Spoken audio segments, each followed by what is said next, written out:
Hi, welcome to Tech Tricks tutorial. Today we're going to show you Midjourney version 5 tutorial. Everything you need to know about Midjourney version 5. It's a step-by-step beginner guide for everyone to follow easily. If you find this tutorial helpful, please don't forget to hit the like and subscribe button. Now, let's get right into it. Now for today's video, we will be teaching you everything new about the version 5 and also I'm going to give you some tips and tricks on how to use the version 5 effectively. Now the first thing we're going to do is we're going to tackle everything new about the version 5. As you can see here on our screen, the new things about the version 5 model is that it will have a wider range of styles. It has a wider stylistic range and more responsive to the prompting. There will be much higher image quality, which is times 2 resolution increase, which will improve the dynamic range. There will be more details in the image. There will be more details that are accurate and corrected.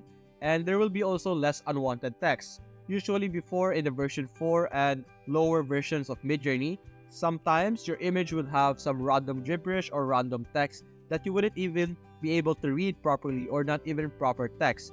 And those type of additional information or additional elements to your image are unwanted unless you ask Midjourney to produce it themselves. But if not, sometimes it will produce some unwanted text. So in the version 5, they have fixed that issue. It will be less and less likely to be produced when generating different images. Now it also improved performance with image prompting. It now supports the dash dash style argument for seamless styling. It also supports the aspect ratio greater than 2 by 1 and supports image weight for weighing image prompts versus text prompts. This is when you're using image prompts as a reference image for your designs. And there's also a lot of other things. For example, here on the style and prompting for version 5, today's test is basically a pro mode of the model. It is pretty much more unopinionated than version 3 and version 4, meaning that it will stick to whatever you have asked or whatever your prompt is. Unopinionated means that it will be straight to the point. It will not add additional features, additional information, additional creative styles to your design. It will only stick to your prompt. Whatever you have entered in your prompt, it will only have that in your prompt.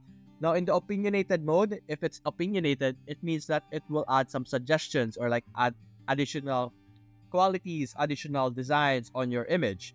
But for the version 5, as you can see here, it will be unopinionated, meaning it will stick only to whatever your prompt is. So when generating your prompt, you're going to have to be direct, very precise, and it has to be straight to the point. You can have a long prompt, but each of those sections should be direct to the point and not confusing and not long. Or it should be very informative and you should make it short for every section of that. And we're going to show you later on a template of what you could use to generate a very good version 5 output. So another additional to the version 5 is that the trade-off here is that it may be harder to use because short prompts may not work well. Like I said earlier, it will not add anything to your prompt. So if you have a short prompt, it will only try and generate that short prompt. So you should try to write longer, more explicit text of what you want. And you can also ask other people on the prompt chat on how to use the version 5. Now, going back here, if you don't know how to access the version 5, you would need to type --v5 at the end of your prompt to be able to inform Midjourney or to instruct Midjourney that you would like to use the version 5 to generate your photo. Now, this indicates that the version is the version 5, meaning the V is the version and then the 5 is the version 5. Now, I'm going to teach you a trick to have this as an automatic on your prompts. It will automatically be added to your prompt. So we have /settings, which would allow you to open your personal settings. Click on enter and you will be able to see this settings over here. You have your different versions over here, your styles and like different public mode, fast mode, and all of the settings over here. By choosing specific settings over here, it would add fixes to the end of your prompts automatically. As you can see here, this is an example of this fix, version 5 and S750. Now this means that we are using version 5 and S750, as you can see here, it is selected. But if we reset this, there will be no suffixes going to be added to our prompt. So for example, we're going to do Imagine, and then let's say I got running running on a rainbow cartoon.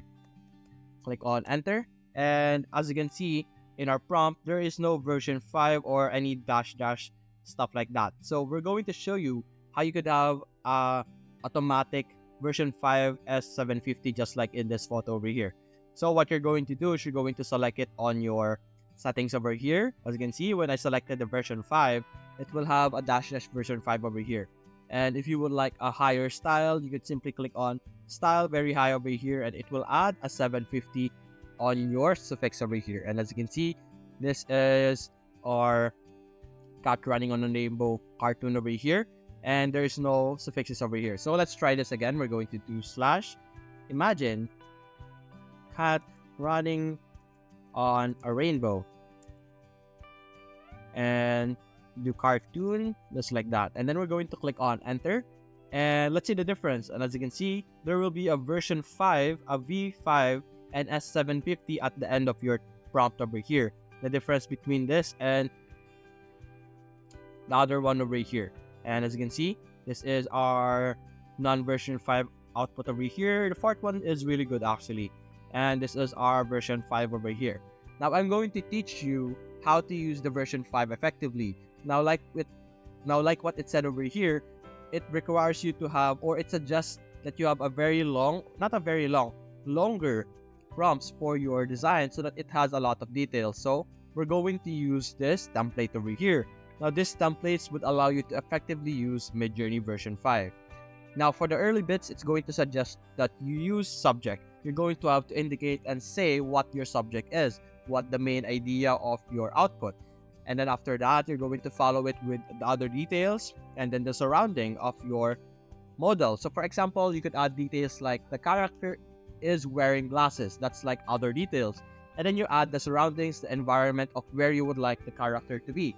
And then after that, you're going to have to enter the stylization, or basically the style of your image, and like the media type and artist over here. Now this is basically what style you would like your output to be presented, or like the style your output would be created on. For example, you could say you would like to have it as a painting or a photography. You could indicate that at the end of your prompt, and then you can have here the parameters, which is the V5 over here. You can also use other parameters like aspect ratio, chaos, and all of those other prompts. So we're going to stick with this one for now. Now let's see.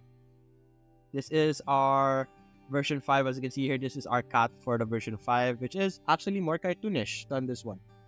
So let's go and test this prompt template over here. So let's first think of our model. We're going to do slash imagine, then type in a model. So our model will be a horse. Let's say a horse, or you could say a skeletal horse. Skeletal horse. This is our model. You could add more information, and we could add like other details. Burning with blue flame, and then we could add more information, maybe like in the middle of the lake.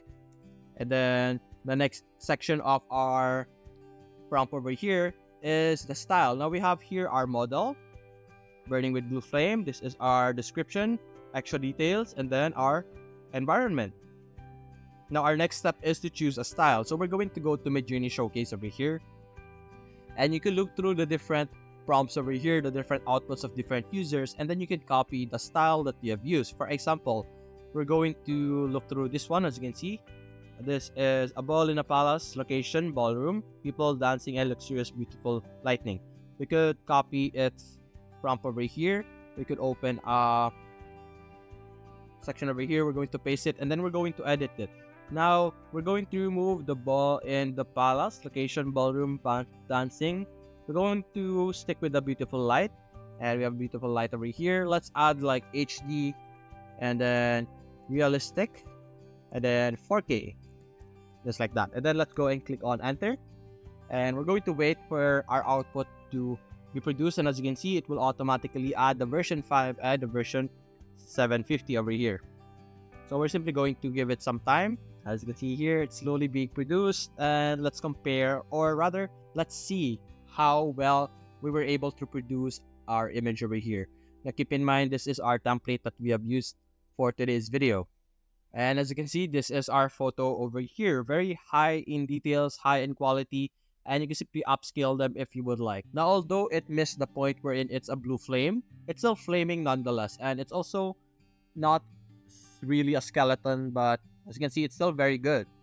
And you will still be able to produce very amazing images. Now, you could simply do trial and error until you get what you would like to have. And that's it, guys. Hope you enjoyed the video. Thanks for watching.